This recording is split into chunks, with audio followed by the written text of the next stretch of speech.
शहबाज शरीफ साहब खड़े और मोदी जी जो है वो ऐसे कर रहे हैं जैसे उनको पता ही नहीं लगा कि शहबाज शरीफ साहब साइड में खड़े हुए। कल पुतिन ने की थी बेइज्जती, आज एससीओ समिट में अपमान। दौरान पाकिस्तान के प्रधानमंत्री शहबाज शरीफ पास ही खड़े नजर आए, लेकिन उनकी ओर किसी ने खास ध्यान नहीं दिया और वो रशियन प्राइम मिनिस्टर को न जाने कौन सी कहानियां सुना रहे हैं पीएम मोदी। और हमारे प्राइम मिनिस्टर साहब जो उनको चाहिए था शहबाज शरीफ साहब कि आप जाके और मोदी जी को झप्पी डाल देते। पुतिन जी मोदी जी से बात करते करते निकल गए और शहबाज शरीफ बगल में खड़े देखते रहे। वीडियो में देखा जा सकता है कि पीएम मोदी और पुतिन हंसते बोलते मंच पर आगे बढ़े, जबकि शहबाज शरीफ की मौजूदगी लगभग अनदेखी सी रह गई। इसे कई विशेषज्ञ भारत पाकिस्तान संबंधों की मौजूदा दूरी से भी जोड़कर देख रहे हैं, जिससे पाकिस्तान को साफ संदेश मिल गया कि भारत आतंकवाद को लेकर अपना कड़ा रुख पर स्टैंड जारी रखेगा। मोदी के इस रुख ने एक बार फिर से साफ कर दिया है कि आतंकवाद और बातचीत के साथ साथ ये दोनों चीजें नहीं चलने वाली हैं। 2025 का एससीओ और इससे पहले जो एससीओ समिट हुए हैं इनमें काफी फर्क है। अच्छा। और बात यह है कि चाइना क्यों इस तरीके से बात कर रहा है। अगर आप 1 साल 2 साल पहले अगर आप देखोगे तो China was not prepared to talk to us on the border at all. ये तस्वीर बता रही है कि एससीओ समिट में पाकिस्तान की हैसियत क्या है।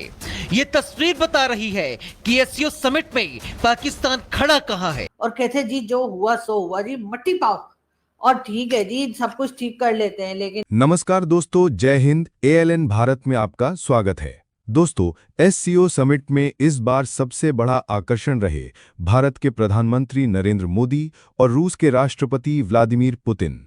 दोनों नेताओं की यारी और मजबूत रिश्ते पूरे सम्मेलन का फोकस बन गए। मोदी और पुतिन जब एक दूसरे से मिले तो गर्मजोशी से हाथ मिलाया, हंसी मजाक हुआ और गहरी बातचीत भी हुई।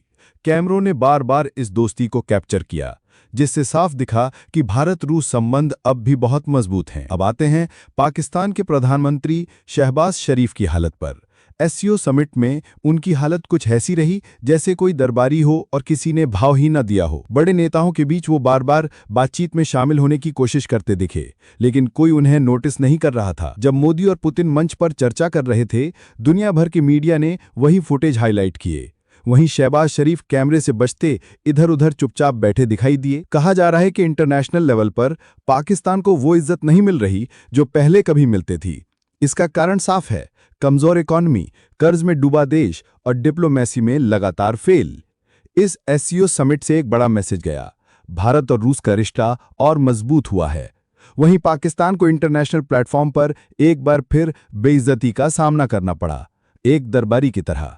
बढ़ते हैं वीडियो में। नहीं, शहबाज शरीफ साहब ऐसे साइड पे खड़े हुए जैसे पता नहीं कौन से चंदा मांगने के लिए या कौन सा डोनेशन लेने के लिए आए हैं। लेकिन ये कि इतने हैरान परेशान यूं करके क्यों खड़े हैं, आराम से खड़े होइए ना। एक तो पता नहीं, हमें समझ नहीं आती है कि ये रशियन प्राइम मिनिस्टर और इंडियन प्राइम मिनिस्टर को देखकर हमारे प्राइम मिनिस्टर इतने हैरान परेशान क्यों हैं। ये तो इनको पहले ही पता होना चाहिए था कि ये दोनों आ रहे हैं। और हमारे यहाँ से तो खैर ये भी कहा गया है कि रशियन प्राइम मिनिस्टर से मुलाकात भी होगी, यानी कि शहबाज शरीफ साहब की। लेकिन खैर सोच रहे होंगे कि पता नहीं कहीं मोदी जी ये ना कह दें कि आपने हमारे 6 जहाज क्यों गिराए। अब खैर इनके मीडिया वाले तो कह रहे हैं कि जी फोटो दिखाओ फोटो दिखाओ फोटो दिखाओ, लेकिन कोई बात नहीं। शहबाज शरीफ साहब आप भी अपनी बात पर अड़े रहिएगा। और वैसे शहबाज शरीफ साहब अकेले नहीं गए हैं, उनके साथ हमारे फील्ड मार्शल साहब भी चाइना गए, उनके साथ डिप्यूटी प्राइम मिनिस्टर भी गए, उनके साथ इंफॉर्मेशन मिनिस्टर साहब भी गए।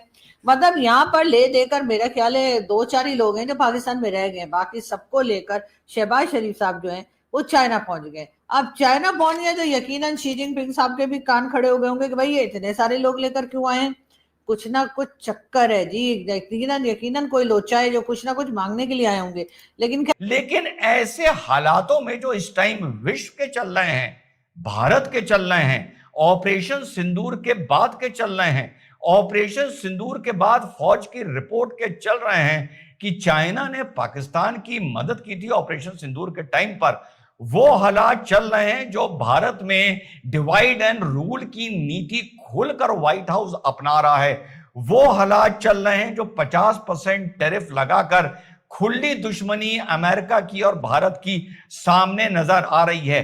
तो ऐसे में इस तरह की फोटो अपॉर्चुनिटी या शहबाज शरीफ के बगल से मोदी जी या पुतिन निकल के चले गए, अभी वो कम से कम उसके ऊपर बात कर रहे हैं। और ये भी बोल रहे हैं कि भाई हम साथ चलेंगे वगैरह। दोनों शी जिनपिंग और मोदी साहब का स्टेटमेंट्स देखिए तो कॉमन म्यूचुअल अंडरस्टैंडिंग, म्यूचुअल ये वो बात कर रहे हैं। क्यों कर रहे हैं? चाइना का हाथ आज के दिन वीकेस्ट है।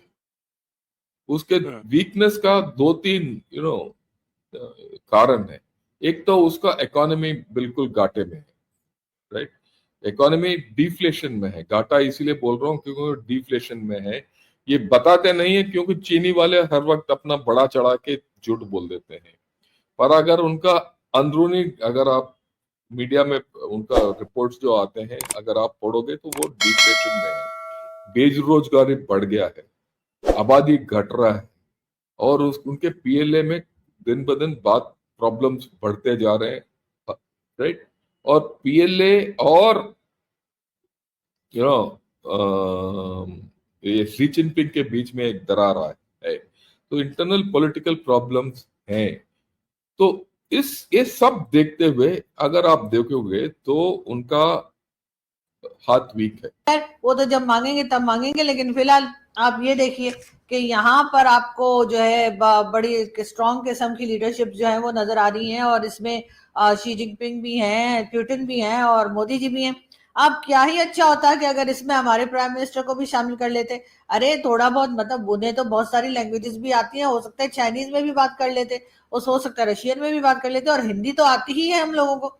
लेकिन मुझे यहाँ पे लग रहा है कि इस वक्त प्राइम मिनिस्टर शहबाज शरीफ साहब को ज्यादा पूछा गछा नहीं जा रहा है, और यकीनन ये बात जो है वो एक मैसेज जा रहा है, किसको भला? ट्रम्प को। जी हाँ, डोनाल्ड ट्रम्प को ये मैसेज दिया जा रहा है चाइना और रशिया और भारत की तरफ से कि जी तुम्हारी हमें कोई जरूरत नहीं है, और जो तुम्हारे साथ हैं उन्हें हमने कॉर्नर कर दिया है। यही वजह लगती है, वरना तो और कोई वजह मुझे नहीं लगती कि आखिर इतने लोग मिलकर बातें कर रहे हैं और हमारे प्राइम मिनिस्टर को बुलाया नहीं। कम से कम शी जिनपिंग को तो ख्याल करना ही चाहिए था, या फिर रशियन प्राइम मिनिस्टर को ही ख्याल कर लेना चाहिए था कि जी प्राइम मिनिस्टर शहबाज शरीफ भी यहाँ पर हैं, और वो भी पूरे 6 दिन के लिए। वो आपने देखा नहीं, हमारे यहाँ देसी घरों में जो शादियां होती हैं सारे मेहमान चले जाते हैं, बुआ और मौसी जो है वो 6 दिन और रुक जाती हैं या 2-4 दिन और रहकर तभी वापस जाती हैं। तो मुझे भी कुछ ऐसा ही लग रहा है कि तमाम इवेंट जो है वो तो 2 दिन का है, लेकिन शहबाज शरीफ साहब ने कहा होगा आप चले ही गए हैं तो भाई पेट्रोल का खर्चा, जो जाहिर जहाज में भी तो फ्यूल पड़ता ही है ना, कहा होगा उसका खर्चा ही निकाल लें। तो 1-2 दिन के बजाय जरा ज्यादा दिन रहकर आ जाए। लेकिन ये जिस किसी ने ये फोटो बनाई है शहबाज शरीफ साहब की और सोशल मीडिया पे डाली है, मैं उन साहब को वैसे तो कहूंगी कि भाई आप कोई अच्छी फोटो भी डाल सकते